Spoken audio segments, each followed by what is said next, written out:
Hey, Beth here. In this episode, you may hear a little bit of dated content. Some of the episodes for season 2 were recorded about a year ago, so you've got references to the pandemic and all sorts of things that were happening in the world that may not seem very current. But all of this content was so relevant, we felt like it was essential to share the episode with you. Enjoy.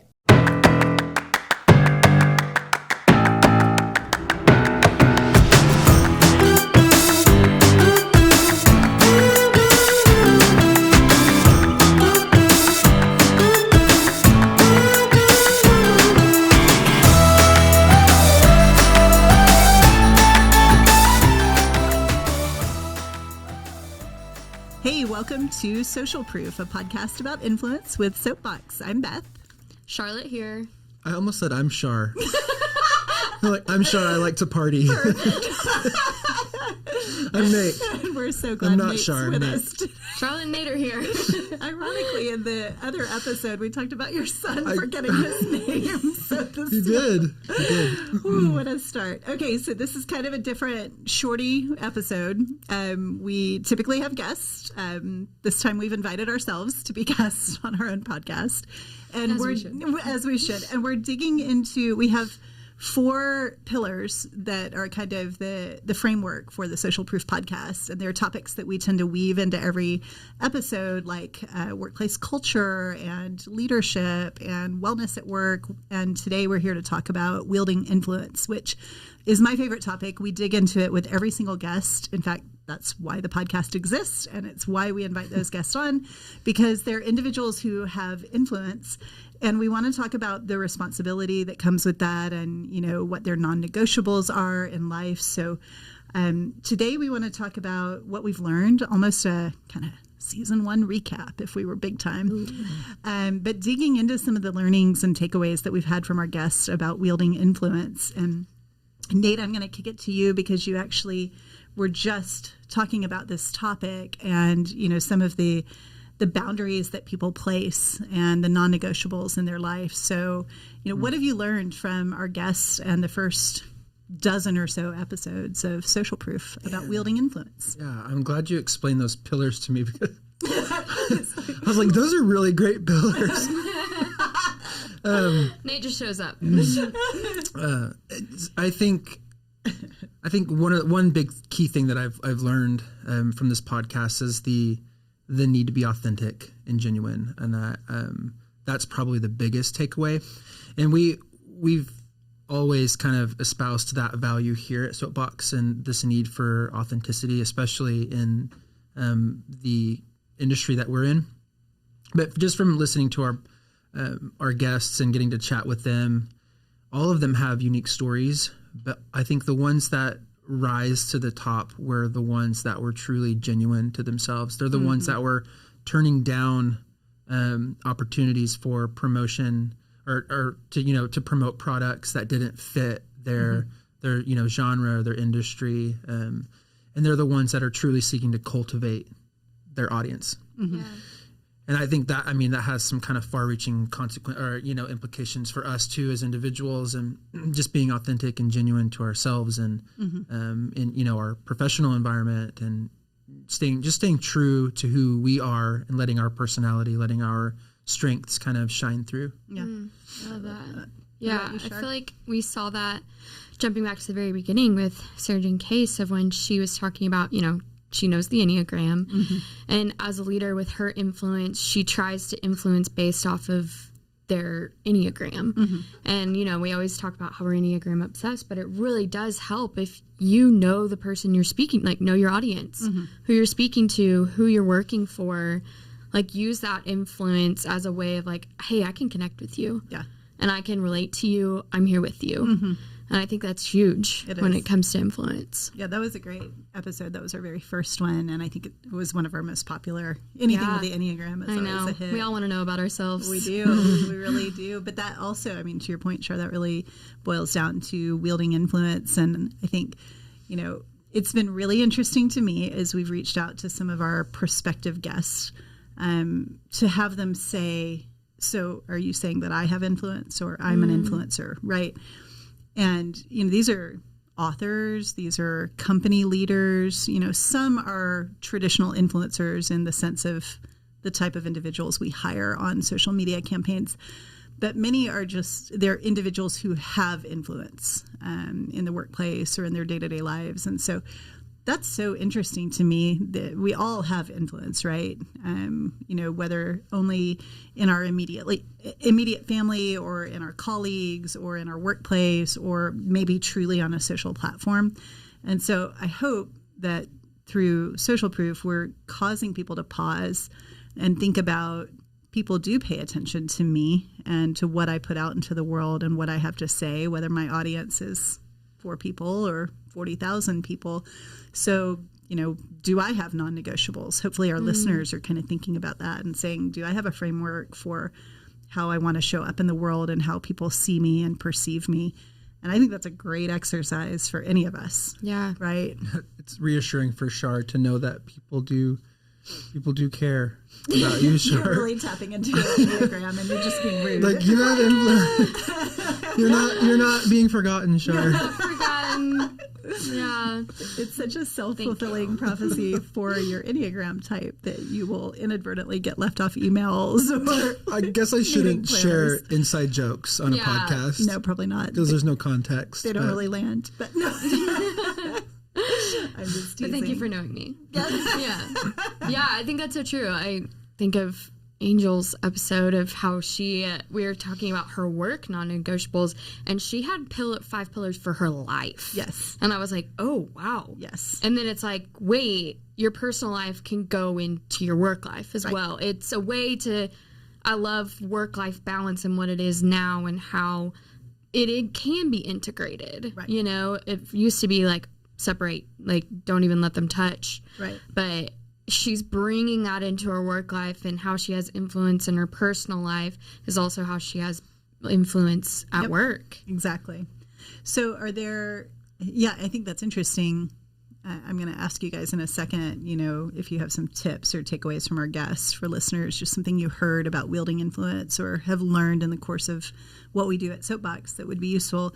But I'm sitting here thinking about this concept of highest and best use, which I think we've got a blog post up or coming on this concept. And it's the idea that, to oversimplify, that you put your time and energy into what you do best. And I think that is a way of wielding influence, because I think so often in the workplace we're taught, you have to do all of these things assigned to you. And of course you do. You have to fulfill your work obligations. But there's also a lot to be said for having conversations with your employer, or even thinking about your social platforms and thinking, okay, what do I do exceedingly well? And what do I not do so well that maybe I should stop trying to prioritize or stop trying to make part of my day. We've seen this a lot, I think, in just how we operate at Soapbox. Like it's real clear. I do sales and marketing. That's how I'm wired. It's what I do. And the more of that I do, I think the more the company benefits. And the more I try to stick my nose into things I'm not excellent at or, can't do well, then it's sort of a loss for all of us. So that's, something that we've talked a lot about, but I think it's an unexplored way of wielding influence, right? To think about where your time can be best spent. I like what you said. And I think one of the podcasts that left an impact on me was Catherine Winch, and she was talking about her book, Slay Like a Mother, and some of the things that she's doing around that. And although I'm not a mother, that kind of the premise of that book is to remove some of that mom guilt, right? And to truly come into your own and be true to yourself. And I was thinking, as an Enneagram 7, I think, growing up, I don't know if you were similar. My parents they would get on me too. Like, hey, you're being sloppy, or you're rushing. You need to slow down. Oh, yeah. Don't be tricky, Nate. You're being too tricky with everything you do. Like, I'm gonna try to pour my soda, like upside down. My back. And I was always like, all of our family videos of like, Nate, calm down. Nate, don't touch that. Nate, and like that's just now, like actually. constantly in trouble, and then so you kind of take on some of these, those roles, right? You're like, oh, I'm a sloppy person, right? Or I'm a procrastinator. Right. Like I assign those like titles to myself, and being able to work somewhere here like at Soapbox where you can kind of carve your own path and, make your own stack of work and be true to yourself. And now that we're learning about each other's work styles and learning about our personalities, we don't have to apologize so much for those tendencies that we have, but we can truly lean into our strengths. Yeah. And one of the, books I read in college was that strengths-based leadership. Mm-hmm. And that was empowering for me. It's like, I may have these tendencies, but because I have these tendencies, I also have these strengths. Right. Mm-hmm. And then going back to just being a manager and having influence, truly trying to be empathetic and, manage people in the way that is their personality type. Yeah. Like you would manage a Shar who's very creative much differently than you would manage someone else that maybe is more of like a yellow Berkman and, is a highly productive individual. Mm-hmm. Not that you're not productive, but you need freedom to express. You need freedom and flexibility and deadlines to kind of harness your creative energy. So whereas that highly productive and like output oriented individual, if you say, I'm not sure, maybe you could just mock this up, like, create it or set the vision. I mean, that's terrifying for them. Right? Yeah. And it may not be wise to give a creative person, super rigid deadlines. Right. Mm-hmm. Yeah. We won't get their best work from them. Right. And because of that, hopefully that will start to develop with them this need not to have to like kind of apologize or compensate for a perceived weakness in themselves. Yeah. When really it's just we need to tap into another strength. Mm-hmm. Right. So I don't know if that made any sense, but it makes sense in my mind. I think even just like I'm thinking, I feel like every single one of our guests like took time for themselves. They said like even if it's like journaling in the morning or like after a quarter or a season, after the winter, the new year, like I evaluate. Right. I write down even just word vomit on a page, like feelings I was having. What did I do? What did I accomplish? Even if it was I got up this morning and brushed my hair, and I think I've been doing that recently, something that I've been trying to do better at of just like, it's actually, so at Orange Theory, I'll be on the treadmill and I just hate running on a treadmill because I'm just stuck on it and seeing how many miles I'm going, how long of time I have left, all of it. Sounds and like so torture. Literally torture. I'm like, please get me off of this thing. And so I will literally just decide to say like, okay, what do I have on my to-do list? How could I do this well? What have I not been doing well? Even with my personal life, with work, everything. And I think that's something huge we've learned from our guests, to not be as afraid to look at ourselves in the mirror, see ourselves and be like, you could do better at this. Yeah. Or kind of like what you were saying, but just like being better in what you actually are good at. Right. And I think that's, that. Yeah. And for, for maybe someone in the corporate workplace who's listening, those are obvious and they're applicable. I think for an influencer, you're exactly right, Shar. You can kind of hear from our guests that one of the things that they all do is self-assess. They're self-aware. And I think they're spending time to kind of understand their strengths and their weaknesses. And then, yes, we want to translate that into our workplace. But if you're an influencer with a platform and you're thinking about wielding influence, then the same thing is true. That's your workplace. And, maybe you don't need to be an influencer and influential in fitness and lifestyle and fashion and cosmetics and, also pet. Maybe there's this one thing that you do exceedingly well and you can shed these norms or these assumptions about what being successful looks like and really lean into that thing that you're very passionate about.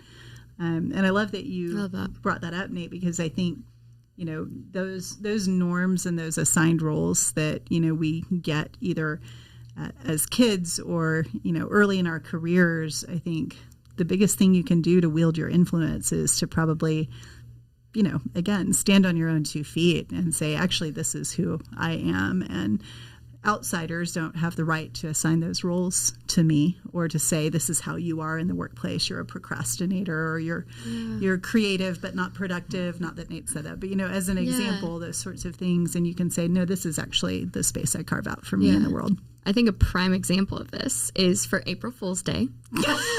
Oh my gosh.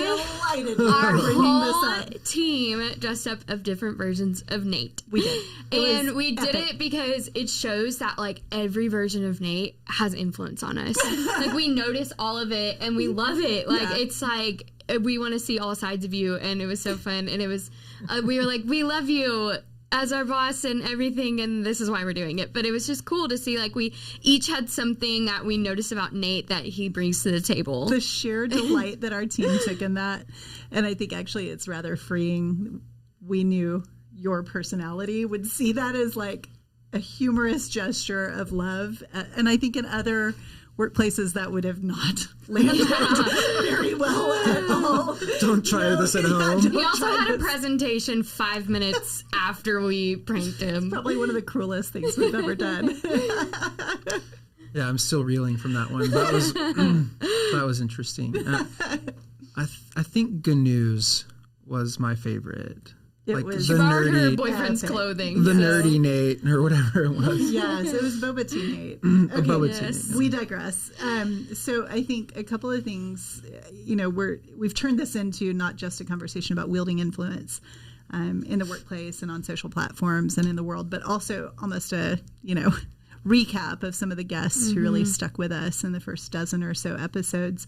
And I wonder for you two if there are trends that you saw either in those influencers coming on to talk about influence, or just in your day-to-day work in the world of influencer marketing and social media, or even tied to this shifting world as we come out of a pandemic. What are some trends that you might call out or that you found fascinating in recent months?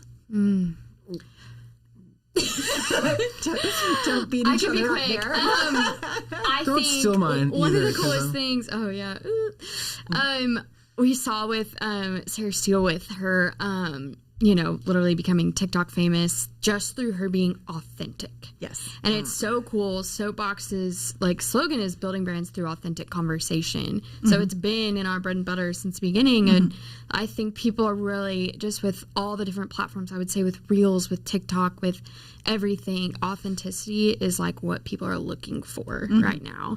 And I would say even brands are looking for that too. I think HubSpot just put something out that micro influencers are the next thing. I'm like, welcome. We know. But, and I loved that of just like, they see it's because people are looking for their mom across the street and how they think she's so cool. What is she shopping for? And so it's just people being authentic and real. And that's becoming more and more a thing. Like, get the filters off. Yeah, absolutely. Couldn't agree more. Did she steal yours? Really? Verbatim. Not true. No, I really was. I was going to talk about filters. And good segue. Like, it used to be polished. That was the thing, right? It is how you came across as being the perfect mom or the perfect dad. And you had these, these moments in time where everything was perfectly, put away and the house was perfectly clean and their kids are playing in these perfect everything was this perception of perfection. And I'm so glad that we've moved, or I think are moving beyond that, and people can be real and genuine and true to their own voice. And we're seeing that through the rise of these alternative social channels. I mean, like, that's what TikTok is and will be. Yeah. We're starting to see more of that with Instagram and, their exploration of removing likes and just to make people feel more authentic. Yeah.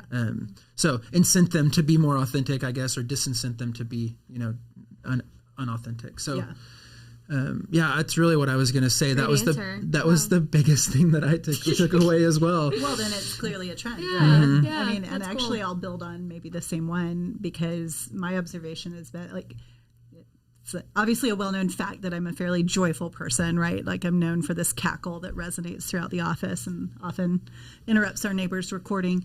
But I think I'm happy to be seeing some of that emerging on social media. And, meme accounts aren't new, but they had started to pick up steam certainly in 2019 and 20. But I think in particular during the pandemic, where we're all like, we're craving humor, we're craving smiles, we're craving, something that makes us feel good about the state of the world. And I've seen that translate as well into influencers who are starting to be more tongue-in-cheek or, silly. I mean, to your point, Nate, it really is like maybe it's not this overly stylized life. Maybe it's this goofball behind-the-scenes snapshot into, our lives. I follow a couple on Instagram and TikTok out of Canada. I think it's the Laughing Couple. I can't remember. I'll put it in show notes. But they are just hysterically raw, and it resonates because we find it relatable and authentic, and it's exactly what I think we're seeking today. So, any final thoughts on wielding influence here as we wrap up? I would say the last one, and I think it's been a focus for a lot of companies and just the public eye is just this, along with genuine voices, the need for diverse, for sure, and inclusive voices. And we've, I think I've mentioned this in previous podcasts too, just my need to better understand what's going on. I think we're all seeking understanding. Yeah. And then also, whether it's my place or not being silent anymore and being an advocate for diverse voices is and gender, like the gender equality and all of that, just, being an advocate for that and not being silent and being intentional about that. I think that's a great point to end on. We're currently, I think constantly striving and thinking about how we can do better in that space and as leaders in, the influencer marketing space. So, great point. Really enjoyed chatting with you guys today. Thanks. Thanks, Beth. Thank you. All right. Cheers. Cheers. You're a great guest. The best guest.